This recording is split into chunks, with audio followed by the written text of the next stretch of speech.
Bonjour à tous, à toutes. Il y a beaucoup de femmes, c'est bien, enfin, on est les plus nombreuses, vous avez remarqué. Je voulais remercier Jean-Michel de me donner la parole en premier. C'est une grosse responsabilité de vous accueillir. Et on était en train de deviser en montant sur l'estrade en disant « Nom d'une pipe, c'est la 11e fois qu'on fait ce colloque ». Et on se disait « Eh mince, on avait 10 ans de moins ». Alors il a trouvé que je marchais mieux qu'il y a 10 ans, donc tout va bien, on rajeunit. Voilà. Donc merci d'être là aujourd'hui pour faire le succès de cette journée. Et je voulais surtout remercier tous nos cancérologues qui, c'est vrai, se dévouent pour leurs patients au quotidien, les week-ends, quand on leur demande. Et les gens n'ont pas de sous, les gens ne sont pas bien vus ailleurs. Et si vous leur demandez n'importe quoi à n'importe quelle heure, ils vous répondent toujours présents. Et je suis très heureuse et très fière d'avoir des équipes qui sont toujours comme ça. Merci à vous tous. Et puis c'est vrai que par rapport à d'autres professions médicales, vous faites des professions difficiles parce que vous êtes sur... Comment ? Oui. C'est vrai, parce que vous êtes quand même une des professions médicales les moins confortables qui soient, parce que vous donnez des décisions qui sont difficiles à prendre, qui nous obligent aussi à nous, malades, de prendre des décisions, quelquefois où on dit « Oh, il y en a ras-le-bol que les docteurs nous mettent des traitements, alors on les arrête », où on a envie de les arrêter. Enfin, moi, c'est ce que j'ai fait cette année, mais j'ai pris mes responsabilités, mais c'était sur une maladie moins comment on pourrait dire, couperet, menaçante que celle que vous traitez au quotidien. Voilà, donc je voulais vous dire merci à vous tous, merci à tous les cancérologues qui travaillent avec nous depuis longtemps.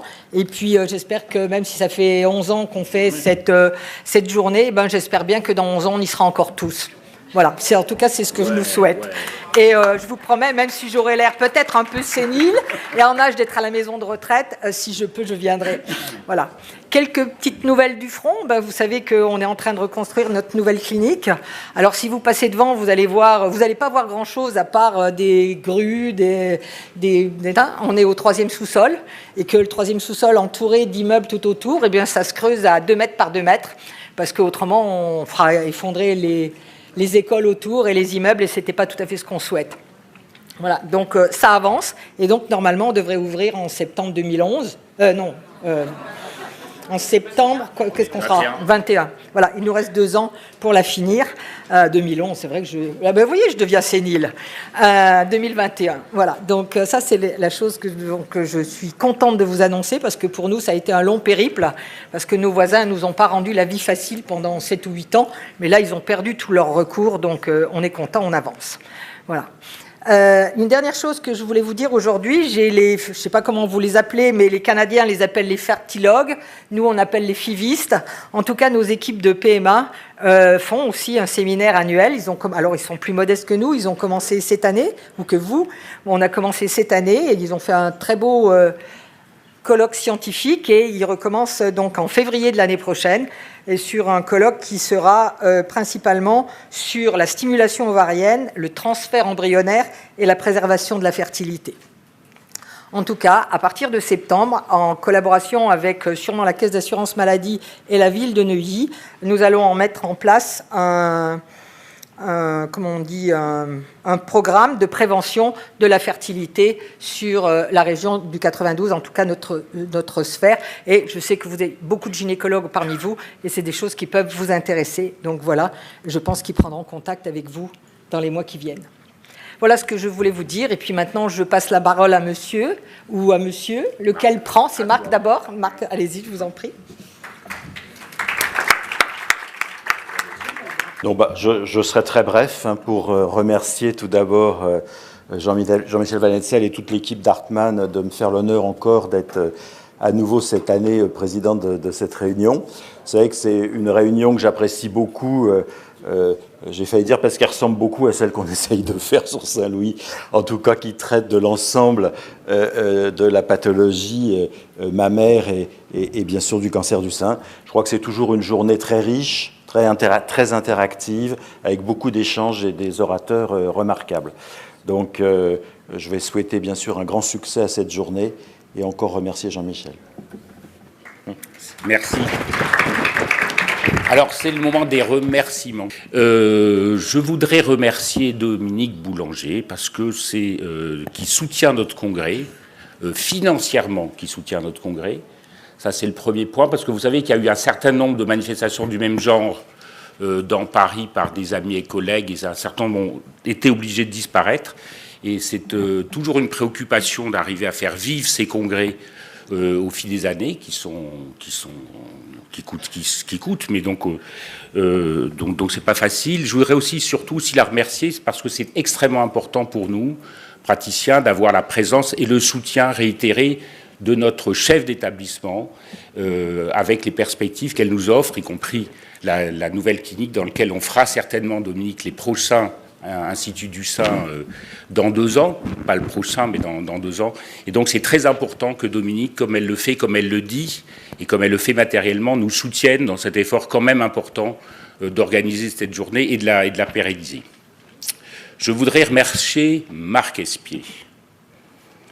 Marc Espier, qui a sûrement autre chose à faire que venir tous les ans à Neuilly pour participer avec toi à cette journée, pour ta gentillesse, ta compétence. On va parler aussi aujourd'hui hormonothérapie, qui est un des multiples sujets où tu es très compétent. Il y a une bonne nouvelle aujourd'hui, Marc, si tu n'as pas de topo à faire, donc ça c'est sympa, mais t'inquiète pas, ça risque de pas durer, tu vois. Je voudrais bien sûr vous remercier tous de votre fidèle présence, puisqu'il n'y aurait pas d'ISHH sans vous. Nous sommes bien sûr très préoccupés, c'est pour ça qu'est faite cette journée, de vous apporter quelque chose, comme je le dis régulièrement. On est là aujourd'hui vendredi, donc notre préoccupation constante quand on fait ce congrès, c'est que dès lundi, vous soyez dans vos cabinets de consultation et que vous ayez l'impression de temps en temps d'être un tout petit peu plus calé, plus meilleur dans votre relation, dans votre communication, dans vos décisions, bref, dans la prise en charge de tous ces patients qui vous sont extrêmement fidèles depuis des années. C'est pour ça qu'on fait ce congrès et c'est pour ça qu'on a choisi les sujets qu'on a choisis. Ce qui me permet de remercier mon maître et ami, Philippe Bouchard, que je connais depuis quelques années, hein, Philippe. Donc Philippe, certains d'entre vous ne le connaissent pas, très peu, mais vous allez apprécier sa remarquable compétence et aussi sa gentillesse. Il a invité plusieurs de ses élèves ou amis et collègues en tous les cas, qui sont des gens très très pointus sur des sujets d'endocrinologie. Ça nous a semblé intéressant de parler endocrino, tellement c'est important pour vous et pour nos malades, à tous les points de vue.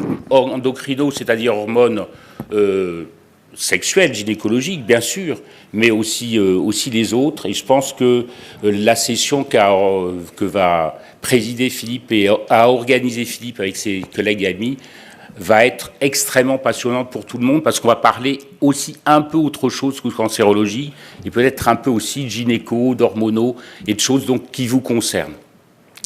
Je pense que vous concerne aussi ce qu'on a voulu faire et qu'on a appelé, je crois, coup de cœur, c'est-à-dire une session pour rester un peu dans l'actualité, pour essayer de vous dire un peu des choses nouvelles qui sont passées cette année. Et là, ce sont les membres de l'Institut du Sein qui vont se mettre au travail pour essayer brièvement, avec des petites interventions, de vous donner quelques informations sur les nouveautés avec lesquelles on vit et auxquelles on s'adapte et dont on profite. Et enfin, je voudrais remercier Maître Duguay, et qui doit être par là, et France Rochard. Il nous a semblé important d'organiser une session sur l'expertise.